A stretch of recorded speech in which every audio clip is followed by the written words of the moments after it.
ಇವತ್ತು ಬ್ಯಾಚುಲರ್ಸು ಮತ್ತು ಬಿಗಿನರ್ಸು ಈಸಿಯಾಗಿ ಹಾಗೆ ಸಿಂಪಲ್ಲಾಗಿ ಮಾಡ್ಕೊಳ್ಳೋ ಅಂಥ ಎಗ್ ಬಿರಿಯಾನಿನ ಯಾವ ರೀತಿ ಮಾಡೋದು ನೋಡೋಣ. ಮೊದಲಿಗೆ ಕುಕ್ಕರ್ಗೆ ಒಂದು ಸ್ವಲ್ಪ ಎಣ್ಣೆ, ಖಾರದ ಪುಡಿ, ಉಪ್ಪು, ಅರಿಶಿನ ಹಾಕ್ಬಿಟ್ಟು ಬೇಯಿಸ್ಕೊಂಡಿರೋ ಮೊಟ್ಟೆನ ಮೇಲೆ ಒಂದು ಸ್ವಲ್ಪ ಲೈಟಾಗಿ ಕಟ್ ಮಾಡಿಕೊಂಡು ಎಣ್ಣೆಯಲ್ಲಿ ಚೆನ್ನಾಗಿ ಫ್ರೈ ಮಾಡಿಕೊಂಡು ಸೈಡಿಗೆ ಇಟ್ಕೋಬೇಕು.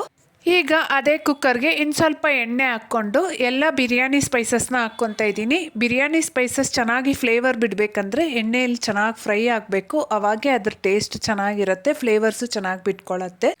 ಈಗ ಉದ್ದುದ್ದಕ್ಕೆ ಕಟ್ ಮಾಡ್ಕೊಂಡಿರೋ 2 ಮೀಡಿಯಮ್ ಸೈಜ್ ಈರುಳ್ಳಿ, 4 ಹಸಿಮೆಣ್ಸಿನ್ಕಾಯಿ ಸಹ ಹಾಕ್ಕೊಂಡು ಈರುಳ್ಳಿ ಒಂದು ಸ್ವಲ್ಪ ಬ್ರೌನ್ ಕಲರ್ ಆಗೋವರೆಗೂ ಫ್ರೈ ಮಾಡ್ಕೊಂಡಾದ್ಮೇಲೆ 1 ಸ್ಪೂನಷ್ಟು ಫ್ರೆಶ್ ಶುಂಠಿ ಬೆಳ್ಳುಳ್ಳಿ ಪೇಸ್ಟ್ನ ಸಹ ಹಾಕ್ಕೊಂಡು ಅದೆಲ್ಲ ಚೆನ್ನಾಗಿ ಹಸಿ ವಾಸನೆ ಹೋದ್ಮೇಲೆ 2 ಮೀಡಿಯಮ್ ಸೈಜ್ ಟೊಮೆಟೊ, 1 ಇಡಿ ಪುದೀನ ಎಲೆ, 1 ಇಡಿ ಕೊತ್ತಂಬರಿ ಸೊಪ್ಪು ಇಷ್ಟು ಹಾಕ್ಕೊಂಡು ಟೊಮೆಟೊ ಸಾಫ್ಟ್ ಆಗೋವರೆಗೂ ಚೆನ್ನಾಗಿ ಫ್ರೈ ಮಾಡ್ಕೋಬೇಕು.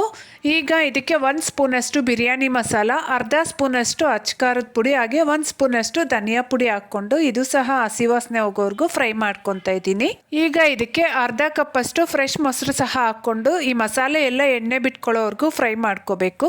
ಯಾವುದೇ ಬಿರಿಯಾನಿ ಮಾಡಲಿ ಮಸಾಲ ಚೆನ್ನಾಗಿ ಫ್ರೈ ಆದ್ರೇ ಅದ್ರ ಟೇಸ್ಟ್ ಚೆನ್ನಾಗಿರುತ್ತೆ. ಈಗ ಕೊನೆಯಲ್ಲಿ ರುಚಿಗೆ ಬೇಕಾಗಿರೋಷ್ಟು ಉಪ್ಪು ಹಾಕಿ ನೀರು ಕುದಿಯೋವಾಗ 3 ಗ್ಲಾಸ್ ನೀರಿಗೆ 1.5 ಗ್ಲಾಸ್ ಅಕ್ಕಿನ ಸಹ ಹಾಕ್ಕೊಂಡು ಮತ್ತೆ ಕುದಿ ಬಂದಾದ್ಮೇಲೆ ನಾವು ಫ್ರೈ ಮಾಡಿ ಇಟ್ಕೊಂಡಿರೋ ಮೊಟ್ಟೆನ ಸಹ ಹಾಕಿ ಇನ್ನೂ ಟೇಸ್ಟಿಯಾಗಿರ್ಬೇಕಂದ್ರೆ ಈ ಟೈಮಲ್ಲಿ ಸ್ವಲ್ಪ ಫ್ರೈಡ್ ಆನಿಯನ್ಸ್ ಸಹ ಹಾಕಿ 2 ವಿಷಲ್ ಕೂಗಿಸ್ಕೊಂಡ್ರೆ ಸಿಂಪಲ್ ಎಗ್ ಬಿರಿಯಾನಿ ರೆಡಿ. ಇಷ್ಟ ಆದರೆ ವಿಡಿಯೋನ ಲೈಕ್ ಮಾಡಿ.